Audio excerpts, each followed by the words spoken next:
안녕하세요. 아주대안과 백내장과 녹내장을 담당하고 있는 안재용이라고 합니다. 네, 교수님 안녕하세요. 두 질환의 이름이 진짜 비슷하잖아요. 그래서 많은 분들이 헷갈려 하시는 것 같아요. 백내장과 녹내장은 어떤 질환인가요? 이름은 되게 비슷하죠. 완전히 다른 질환입니다. 제가 잠깐 이거 보면 설명을 드리면, 우리 눈에서 백내장은 초점을 맺게 해주는 수정체가 혼탁이 생기는 질환이고, 뇌로 시각 정보를 전달해주는 시신경이 손상을 받아 생기는 질환을 녹내장이라고 이해하시면 되겠습니다. 아, 둘이 진짜 완전히 다른 질환이네요. 그러면 증상에도 차이가 있나요? 백내장을 먼저 말씀드리면 시력이 떨어지는 거죠. 간유리 낀 것처럼 좀 뿌옇게 보이고, 뭔가 옛날보다는 초점이 잘 안 맞고, 이렇게 좀 흐리게 보이거나 시력이 떨어지는 현상이 백내장의 가장 중요한 증상이 되겠고요. 녹내장은 이제 급성 녹내장과 만성으로 나눌 수가 있어요. 이제 급성 녹내장 때는 눈도 아프고 이제 눈도 빨개지고 눈이 안 보이니까 대개는 급히 안과를 찾아오시든가 밤에 응급실을 찾아오는 경우가 많죠. 불행히도 녹내장의 대부분은 만성입니다.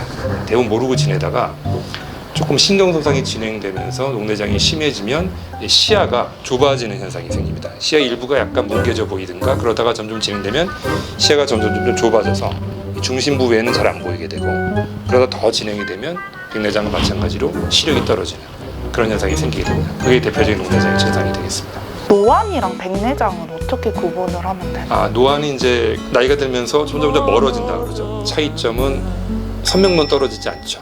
예를 들면 돋보기로 교정을 하면 가까운 게 잘 보이고, 또 근시가 있는 사람들은 안경을 벗으면 가까운 게 잘 보이고, 백내장은 되게 흐려지는 그런 현상을 경험할 수 있어요. 그런 거와 백내장의 증상을 노안 증상과 차이를 구별할 수가 있겠습니다.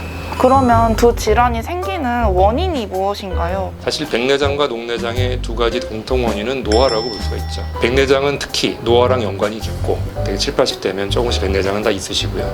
음주나 흡연도 어느 정도는 영향이 있다는 말도 있지만, 자외선이 가장 원인이기 때문에 백내장을 예방하려면 자외선으로부터 잘 보호해줘야 되겠죠, 눈을. 대표적인 방법이 선글라스. 시신경 손상을 일으키는 대표적인 원인이 압력이에요. 녹내장은 예방하는 방법이 별로 없어요. 그래서 그 방법은 조기에 진단하는 수밖에 없습니다. 그래서 가족력이 있으면 녹내장 그런 게 높아지기 때문에 조기 검진을 해서 빨리 발견해서 치료하는 것이 중요한 예방법이다, 이렇게 이해하시면 되겠습니다. 라식이나 라섹 후에 녹내장 발병이 많다, 막 이런 말이 있던데 이거 사실인가요? 그것도 이제 오해가 좀 있는 부분이라서 마침 잘 질문하셨고요. 라식과 라섹은 각막을 깎아주는 거예요. 각막이 평평해지고 얇아지면 안압이 낮게 재져요. 실제보다 안압이 낮게 재지기 때문에 저평가된다는 거, 그거 한 가지가 있고요. 두 번째 문제는 라식과 라식을 하고 나면 일정 기간 동안 그 스테로이드라는 안약을 점안을 하게 되는데요. 그 스테로이드를 점안을 하게 되면 녹내장이 원래 소인이 있었던 사람들은 안압이 막 올라요. 녹내장이 발병할 수도 있다라는 얘기가 거기서 나온 거죠. 하지만 녹내장 소인이 없는 대부분의 환자들에 있어서는 스테로이드를 점안한다고 해서 큰 문제가 생기진 않아요. 나 라섹하고 수술 잘 됐어. 그리고 병원 안 가시는 분들이 있어요. 이 약 쓰라 그랬으니까 계속 써야지. 그러면서 그 약은 막 계속 주기장창 쓰시면서 병원을 안 가요. 안압이 올라가는지 안 오는지 나는 모르거든요. 안압을 반드시 재서 올라가지 않는지를 반드시 체크를 하셔야죠. 방치하면 실명이 될 수 있는지 궁금해서요. 세계 실명 원인의 1위가 백내장이고요. 2위가 녹내장이에요. 백내장 수술을 받기가 어려운 환경에 사시는 분들이 있죠. 세계 여러 나라에. 그런 경우에는 이제 수술을 못해서 실명 원인 1위가 된 거죠.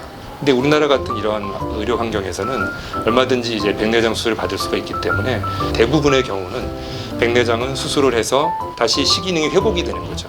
녹내장은 시신경이 손상이 되는 질환이니까 한번 신경은 손상이 되면 회복이 안 됩니다. 영구적인 실명이 이르기 때문에 조기에 발견해서 치료하는 것이 중요한 질환이 되겠습니다. 검사는 언제부터 받는 게 좋은가요? 백내장은 대개 아까 말씀드린 증상이 있고, 젊은 나이든 나이가 든 나이든 시력 떨어지는 증상이 나타나면 바로 병원에 오셔서 검진하시면 되는 것이고, 다만 한쪽 눈에만 생기는 경우에 조기에 진단을 놓치는 경우도 있어서 시력 검사를 받아보시든가 아니면 한눈씩 가려서 내 눈이 양쪽이 비슷한가를 한번 확인해 보는 것도 중요한 팁이 될 수 있을 거고요.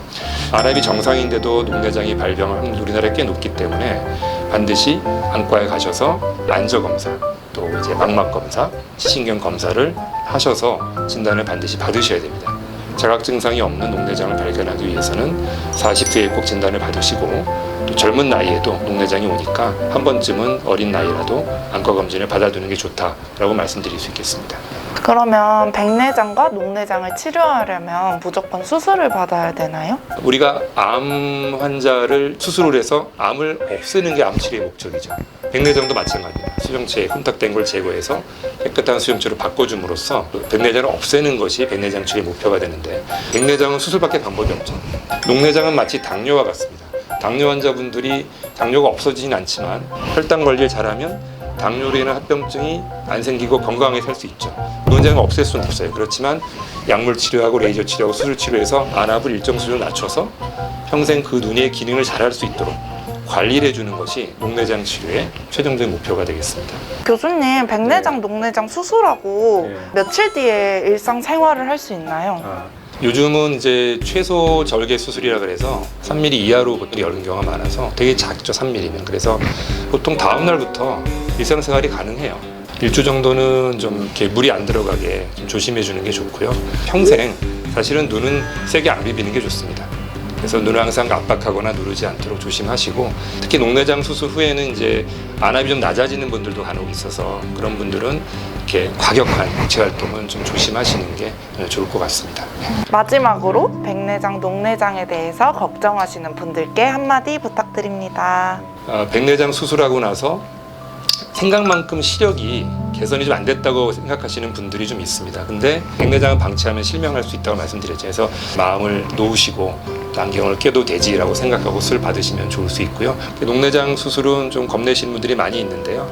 주치의 선생님께서 하자라고 얘기했을 때는 약물 치료나 레이저 치료로 더 이상 방법이 없기 때문에 실명을 막기 위해서 하는 선택이기 때문에 수술을 받으시는 게 좋고요. 녹내장은 수술하고 초기의 관리가 장기적인 수술의 성공률을 결정하는 굉장히 중요한 요인이 되기 때문에 오시라는 날에 잘 오시고 수술 후의 관리를 잘 받으시는 것이 중요하다는 것을 꼭 기억하셨으면 좋겠습니다.